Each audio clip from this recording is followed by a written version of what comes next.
Vamos então começar o capítulo 1, Não vim destruir a lei. Nesse capítulo nós vamos ver as três revelações. A primeira revelação que foi Moisés, a segunda revelação que foi o Cristo e a terceira revelação que é o Espiritismo, o Consolador Prometido. Então vamos às palavras de Jesus que estão no capítulo 5 de Mateus, do versículo 17 ao versículo 18. Não penseis que eu vim destruir a lei ou os profetas. Não vim destruí-los, mas os cumprir. Pois em verdade vos digo que o céu e a terra não passarão, enquanto tudo o que está na lei não seja cumprido perfeitamente, até o último J e o último ponto. Então nós vemos que Jesus aqui coloca que ele veio cumprir a lei conforme os profetas haviam colocado. Vamos lembrar que no Velho Testamento, vários profetas colocaram a vinda do Messias e que ele seria sacrificado como um cordeiro, né? Por isso que a gente usa muito o termo cordeiro para Jesus, porque na época do Velho Testamento, na época de Moisés, se usava o cordeiro para o holocausto, para o sacrifício. Então, como Jesus se deu ao sacrifício, ele é chamado do cordeiro, o cordeiro de Deus, né? O sacrifício de Deus. Mas aí a gente vê que Jesus coloca que enquanto não for cumprido até o último J, o céu e a terra não passarão. E ele sabia que ia cumprir todas as profecias, inclusive a do sacrifício. E ele tinha que passar por isso para que ficasse marcado que ele era o Messias. E nós vamos começar aqui pelas revelações. Começa primeiro por Moisés. Há duas partes distintas na lei mosaica: a lei de Deus, promulgada no Monte Sinai, e a lei civil ou disciplinar, estabelecida por Moisés. Uma é invariável, a outra adaptada aos costumes e ao caráter do povo, modifica-se com o tempo. Então nós vamos ver que os 10 testamentos, né, que Moisés trouxe do monte, são leis pelas quais ele foi inspirado. A gente brinca que os 10 testamentos é a primeira psicografia, né, psicografia em pedra. Ele recebeu essas instruções e passou para o povo. As outras leis, que são leis civis, são leis para poder administrar aquele povo, foram criadas por Moisés em nome de Deus, porque ele tinha que usar isso. Ele tinha que usar como em nome de Deus. Então as leis de Deus são...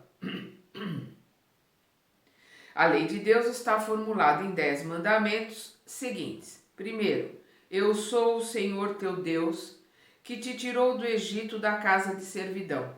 Não terás outros deuses estrangeiros diante de mim. Não farás imagem talhada e nenhuma figura de tudo que está acima no céu e embaixo na terra, nem de tudo que está nas águas sob a terra. Não os adorarás e não lhes renderás culto soberano. O segundo, não pronunciarás em vão o nome do Senhor, vosso Deus. Terceiro, lembra-te de santificar o dia de sábado. O quarto, honra teu pai e tua mãe, a fim de viveres muito tempo na terra que o Senhor te dá. O quinto, não matarás. O sexto, não cometerás adultério. O sétimo, não roubarás. O oitavo, não prestarás falso testemunho contra teu próximo. O nono, não desejarás a mulher de teu próximo. O décimo, não desejarás a casa de teu próximo, nem seu servo, nem sua serva, nem seu boi, nem seu asno e nem coisa alguma que pertença a ele. Essa lei é de todos os tempos e de todos os países e tem por isso mesmo um caráter divino. Todas as outras são leis estabelecidas por Moisés, obrigado a manter através do temor um povo naturalmente violento e indisciplinado, no qual tinha de combater abusos enraizados e preconceitos obtidos na servidão do Egito. Para dar autoridade às suas leis, ele teve de atribuir uma origem divina a elas, assim como fizeram todos os legisladores dos povos primitivos. A autoridade do homem devia apoiar-se na autoridade de Deus, mas a ideia de um Deus terrível só podia impressionar homens ignorantes, nos quais o senso moral e o sentimento de uma justiça requintada era ainda pouco desenvolvidos. É evidente que aquele que puser em seus mandamentos: não matarás, não farás mal ao teu próximo, não podia contradizer-se fazendo delas um dever de extermínio. As leis mosaicas propriamente ditas tinham, portanto, um caráter essencialmente transitório. Então, as leis que ele criou foi por uma época. Vamos lembrar que Moisés, mais ou menos 1800, em torno de 1800 a 2000 anos antes de Cristo.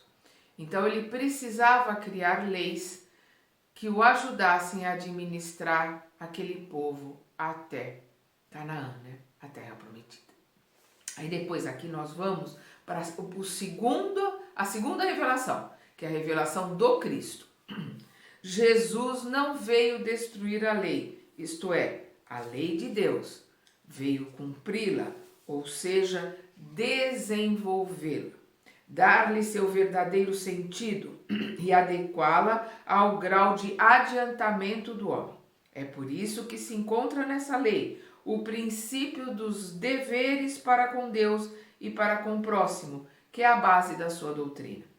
Quanto às leis de Moisés propriamente ditas, ao contrário, ele as modificou profundamente, tanto em relação ao conteúdo quanto à forma.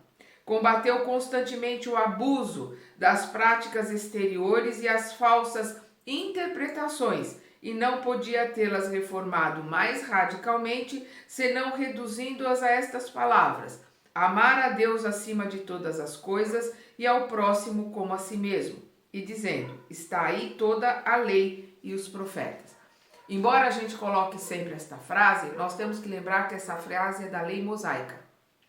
Amar a Deus acima de todas as coisas e ao próximo como a ti mesmo faz parte da Torá, que é o livro sagrado do judaísmo. Faz parte das leis mosaicas. E Jesus reforçou. Ele reforçou essa lei e resumiu que a lei mosaica se resumisse a esta: amar a Deus acima de todas as coisas e ao teu próximo como a ti mesmo. Por essas palavras, o céu e a terra não passarão sem que tudo seja cumprido até o último J.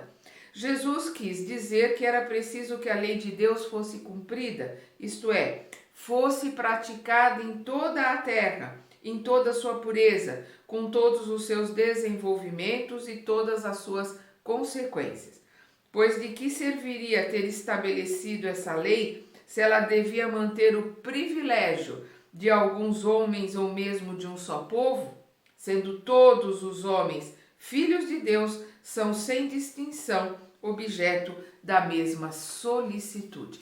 Vamos lembrar que a lei mosaica era feita para ser colocada, falada e professada dentro dos judeus, fora do gueto, né? Fora do grupo judaico, ela não poderia ser colocada.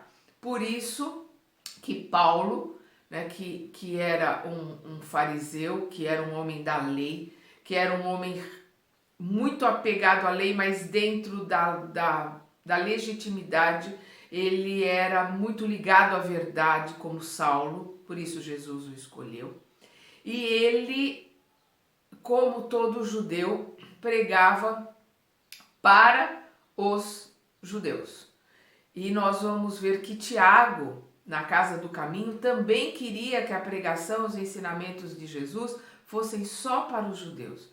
A gente vai ver João Evangelista, nós vamos ver Barnabé, nós vamos ver até Pedro depois entendendo as ideias de Paulo, já Paulo de Tarso, quando ele passa a profetizar, passa a ensinar a mensagem de Jesus, a Boa Nova, o Evangelho, para os gentios, para aquele povo que não era judeu. E graças a isso, graças a Paulo, os ensinamentos de Jesus foram espalhados para o mundo todo e hoje nós temos esses ensinamentos no Ocidente conosco.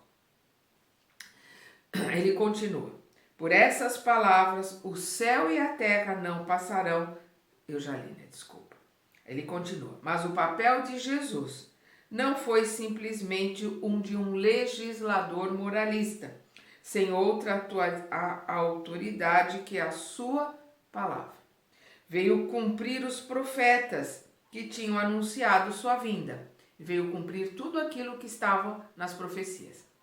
Sua autoridade decorria da natureza excepcional do seu espírito e de sua missão divina. Veio ensinar aos homens que a verdadeira vida não é a da terra, mas a do reino dos céus. Ensinar-lhes o caminho que para lá conduz, os meios de se reconciliar com Deus e preveni-los sobre o andamento das coisas que virão, para que se cumpram os destinos humanos. No entanto, não disse tudo, e sobre muitos pontos limitou-se a depositar o germe da verdade, pontos que o próprio Cristo declara que ainda não podiam ser compreendidos. Falou de tudo, mas em termos mais ou menos explícitos. Para apanhar o sentido oculto de certas palavras, seria preciso que novas ideias e novos conhecimentos viessem dar-lhe a chave. E essas ideias não podiam vir antes de um certo grau de maturidade do espírito humano. A ciência devia contribuir poderosamente para a eclosão e o desenvolvimento dessas ideias. Seria preciso, para isso, dar à ciência tempo de progredir. Então, nós vemos que Jesus ensinava por parábolas. Ele não deixou nada escrito, mas as parábolas, por serem histórias, elas foram contadas verbalmente, oralmente, entre os discípulos e entre aqueles que o seguiam. Vamos lembrar que tirando Judas e Mateus, e depois João, que João, quando Jesus desencarna, ele tem 15 para 16 anos, ele é muito novo. Depois ele também vai aprender a ler e escrever, mas só Judas e Mateus, que eram publicanos, eram cobradores de impostos, sabiam ler e escrever. Os outros eram todos analfabetos. Então, através das parábolas, eles podiam entender os ensinamentos de Jesus. Então, Jesus não podia trazer toda a verdade. Por isso que ele colocava que aqueles que tinham olhos para ver e ouvidos para ouvir, iriam entender as coisas que ele estava colocando, porque as palavras, os ensinamentos não eram para este mundo, mas eram para a nossa verdadeira vida, que é no plano espiritual, e elas são para a eternidade. Nós vamos estudar o Evangelho aqui na Terra como encarnados e vamos continuar estudando o Evangelho no plano espiritual como desencarnado. E Jesus coloca que virá o Consolador para poder trazer mais esclarecimentos, e a gente vai ver que o Consolador, que é a terceira revelação, são os espíritos que trazem. Porque o que Allan Kardec fez foi só reunir esses ensinamentos que os espíritos trazem. Ele faz a mesma pergunta para vários espíritos, para vários médiuns, em vários centros, em vários países, em vários lugares, junta as respostas, traduz e vê que as respostas são similares. Então aí ele publica essas perguntas e essas respostas, que em toda a grande maioria foram iguais, porque aí ele tem a certeza de que essa é a verdade, porque através de todos os espíritos, ou seja, através do animismo, daquela parte anímica que vem de todo médium, porque vem sempre alguma coisa do médium junto com o que o espírito coloca ali, mas como isso foram para milhares de médiums, ele conseguindo tirar uma ou outra palavra, o que eles diziam era tudo a mesma coisa. Então ele publicou, porque aquilo era verdade. Aí nós vamos para a terceira revelação, que é o Espiritismo.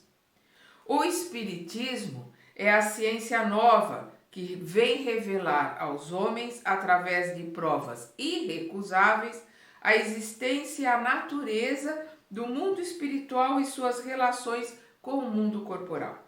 Mostra-nos essa relação não mais como algo sobrenatural, mas ao contrário, como uma das forças vivas e incessantemente ativas da natureza, como a fonte de uma multidão de fenômenos até então incompreendidos e rejeitados.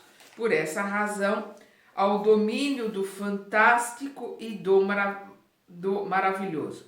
Vou repetir aqui porque eu errei na entonação, gente. Quando ele diz: mostra-nos essa relação não mais como algo sobrenatural, mas, ao contrário, como uma das forças vivas e incessantemente ativas da natureza, como a fonte de uma multidão de fenômenos até então incompreendidos e rejeitados por serem incompreendidos.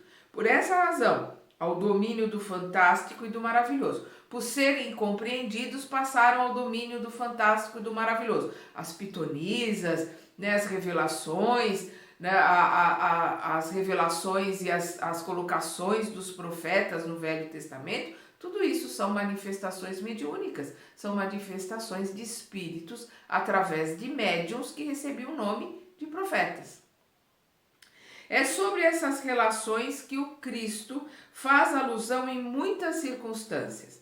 E é por isso que muitas coisas que disse ficaram ininteligíveis ou foram falsamente interpretadas. O Espiritismo é a chave com a ajuda da qual tudo se explica com facilidade. Por quê? Porque o Espiritismo é o cristianismo redivivo. Por que ele é redivivo? Porque são os espíritos dos apóstolos, os espíritos que estavam acompanhando Jesus, que vêm esclarecer através dos médiuns as palavras, as parábolas e os ensinamentos de Jesus. Então eles revivem de novo o cristianismo como na época de Jesus. E a gente vê que o espírito de verdade são os ensinamentos de Jesus através de uma egrégora de trabalhadores, através de vários espíritos de escola que trabalham para Jesus, que vem trazer as mensagens de espírito de verdade. Por quê? Porque o espírito de verdade é Jesus, que nos ensina através desses trabalhadores, através desta egrégora de trabalhadores de escola, trabalhadores que estão mais próximos a ele. A lei do Velho Testamento está personificada em Moisés. A do Novo Testamento está personificada no Cristo. O Espiritismo é a terceira revelação da lei de Deus, mas não está personificado em nenhum indivíduo, porque é o produto do ensinamento dado não por um homem, mas pelos Espíritos que são as vozes do céu em todos os pontos da terra e através de uma incontável multidão de intermediários. Então, o Espiritismo não é de Allan Kardec. O que Allan Kardec, por ser um pedagogo, por ser um químico, um matemático, um astrofísico, né? Ele estudava os astros, ele estudava o espaço, ele estudava geografia, ele dava aula de química, de matemática, ele dava aula de inglês, de francês, de alemão, ele dava aula sobre o espaço, sobre os astros, né? Sobre astronomia, estava me fugindo a palavra, desculpa, ele dava aula de astronomia. Então era um homem que falava vários idiomas fluentemente. Então era um homem, além da sua época, com conhecimento fantástico. O que ele fez foi foi fazer as perguntas certas. Isso é fundamental. Isso Kardec tem uma capacidade de síntese fantástica, né? Ele fazia as perguntas certas e reuniu as respostas na primeira edição do Livro dos Espíritos, com 500 e poucas perguntas e respostas, e na segunda edição, como nós temos hoje, com 1009 perguntas e respostas. Então, ali estão todas as perguntas que nós queremos fazer. Porque Kardec nos representa. E as respostas do plano espiritual, dos espíritos elevados a essas perguntas, dentro da nossa capacidade de entendimento. Porque muitas respostas eles dizem, não é possível explicar, não há palavras, não há entendimento ainda no mundo humano para poder entender esta pergunta. Então nós vemos isso em várias respostas. É de certa forma um ser coletivo, né? A resposta, por vir por vários médiuns e de vários espíritos, é o que ele coloca aqui, é de certa forma um ser coletivo, compreendendo o conjunto dos seres do mundo espiritual, cada qual trazendo aos homens o tributo de suas luzes, para fazê-los conhecer esse mundo e a sorte que os espera. Assim como Cristo disse, não vim destruir a lei, mas cumpri-la, o Espiritismo diz igualmente, não vim destruir a lei cristã, mas cumpri-la. Não ensina nada contrário ao que ensina o Cristo, mas desenvolve, completa e explica em termos claros para todo mundo o que não fora dito senão sob forma alegórica. Vem cumprir no tempo predito o que Cristo anunciou e preparar o cumprimento das coisas futuras. Portanto, o Espiritismo é a obra do Cristo que o preside e, assim como o anunciou, a regeneração, como a anunciou, porque Jesus anunciou o Consolador que viria. A terceira revelação é o Consolador, que é o Espiritismo. Assim como a anunciou, a regeneração que se opera e prepara o reino de Deus na Terra. Aí nós vamos ver aqui a questão da ciência, porque Allan Kardec colocou o Espiritismo como filosofia e como ciência. Depois do desencarne, em 1869 foi o desencarne de Kardec, depois do desencarne dele é que passou a ser religião. Inclusive aqui no Brasil, quem colocou, transformou em religião e fundou, e foi acho que foi o primeiro presidente, se eu não me salvo engano, né? Me corrijam aí se eu estiver enganada, o Bezerra de Menezes foi presidente da Federação Espírita Brasileira. Então aí começa, né, no final do século XIX, começa o Espiritismo como religião. Mas Kardec sempre ligou e sempre colocou o Espiritismo junto como filosofia e junto com a ciência. Inclusive tem uma frase dele que a gente não pode esquecer. Se a ciência colocar alguma coisa contra aquilo que o Espiritismo diz, o Espiritismo, nós espíritas ficaremos com a ciência. Então a gente precisa entender esta colocação, que sempre foi o ponto principal do Kardec. Então, a aliança da ciência e da religião. A ciência e a religião são as duas alavancas da inteligência humana. Uma revela as leis do mundo material e a outra as leis do mundo moral. Mas uma e outra, tendo o mesmo princípio, que é Deus, não podem contradizer-se. Se são a negação uma da outra, uma necessariamente está errada e a outra tem a razão, porque Deus não pode querer destruir sua própria obra. A incompatibilidade que se pensou existir entre essas duas ordens de ideias prende-se a um defeito de observação e a muito exclusivismo de ambas as partes. Daí um conflito do qual nasceram a incredulidade e a intolerância.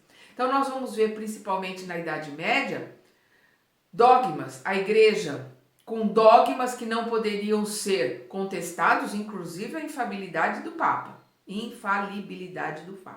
E a outra da ciência, porque a ciência dizia que tudo aquilo que estava colocado era definitivo e não teria mais nada a ser descoberto. As duas estavam erradas, tanto a religião quanto a ciência, porque a ciência é um caminho que vai descobrindo cada vez coisas novas e se contradizendo, caindo leis que eram consideradas como certas, a ciência vai descobrindo que está errada, e nós vemos que os dogmas religiosos não têm o menor sentido. A gente tem que continuar crescendo e continuar aprendendo em todos os tempos, em todos os lugares e em todos os sentidos. Era isso que Cristo queria, uma mente aberta com estudo, analisando e estudando as suas palavras. Nós vamos ver no livro, se eu não me engano, é o Obreiros da Vida Eterna, logo no comecinho, um espírito extremamente iluminado, tanto é iluminado que ele precisa da ajuda dos irmãos que estão ali no nosso lar, para, com o ectoplasma desses irmãos, ele se plasmar ali como um quadro, só o rosto, o busto dele, ele vem com o evangelho embaixo do braço, porque ele estuda o evangelho o tempo todo. É um espírito elevadíssimo, né? Não dava para se densificar, para ir no nosso lar, gente. Imagina a elevação dele. Ele estuda, nos planos que ele está, ele estuda o evangelho. E nós temos aqui, vemos pessoas com a petulância de achar que não precisam mais estudar o evangelho porque já sabem tudo. Coitados. Nós vamos estudar o evangelho, os ensinamentos de Cristo pela eternidade, porque nós estamos engatinhando ainda, porque a gente precisa tirar o espírito da letra, entender as entrelinhas daquilo que Jesus quis colocar para nós. E a gente vai passar séculos, milênios estudando e vamos descobrir coisas novas nos ensinamentos de Jesus que a gente deixou passar, de tão profundos que eles são. É chegado o tempo em que os ensinamentos do Cristo devem receber seu complemento, em que o véu, propositadamente atirado sobre certas partes desse ensinamento, deve ser levantado, em que a ciência, deixando de ser exclusivamente materialista, deve dar conta do elemento espiritual, e a religião, deixando de desconhecer as leis orgânicas e imutáveis da matéria, e essas duas forças, apoiando-se uma na outra e caminhando juntas, irão auxiliar-se mutuamente. Então a religião, não mais recebendo desmentido da ciência, adquirirá um poder inabalável, porque estará de acordo com a razão e não se poderá opor-lhe a irresistível lógica dos fatos. A ciência e a religião não puderam entender-se até hoje, porque cada uma, encarando as coisas exclusivamente do seu ponto de vista, repeliam-se mutuamente.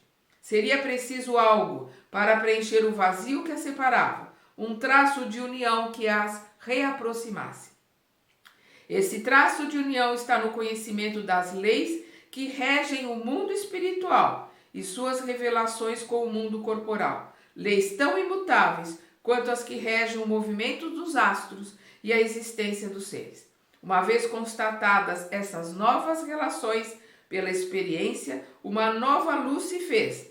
A fé se dirigiu à razão, a razão nada encontrou de ilógico na fé e o materialismo foi vencido. Mas nisso, como em todas as coisas, há pessoas que ficam para trás, até que sejam arrastadas pelo movimento geral que as esmaga, se querem resistir em lugar de entregar-se a ele. Esse movimento é toda uma revolução moral que neste momento se opera e que se prepara os espíritos trabalhando-os. Após ser elaborada durante mais de 18 séculos, ora tange seu cumprimento e vai marcar uma nova era para a humanidade. As consequências dessa revolução são fáceis de prever. Deve produzir inevitáveis modificações nas relações sociais, às quais ninguém poderá opor-se, pois estão nos desígnios de Deus e resultam da lei do progresso, que é uma lei de Deus. A lei de progresso é uma lei de Deus. É uma lei de desenvolvimento do planeta, dos animais, dos vegetais e dos seres humanos. Todos nós estamos inseridos na lei do progresso. Mas como nós temos o livre-arbítrio, nós podemos progredir ou não. Nós podemos aprender ou não. A escolha é nossa. Nós somos frutos da nossa escolha. Hoje, aqui e agora é o meu melhor. É o melhor de cada um de nós que estamos estudando juntos agora. E este agora é o resultado do nosso livre-arbítrio, das nossas escolhas pelo caminho, durante milênios, milhares de encarnações. Nós estamos aprendendo e fazendo escolhas. E essas escolhas nos trouxeram ao que somos aqui e agora. Vamos continuar estudando este primeiro capítulo do Evangelho na sua segunda parte.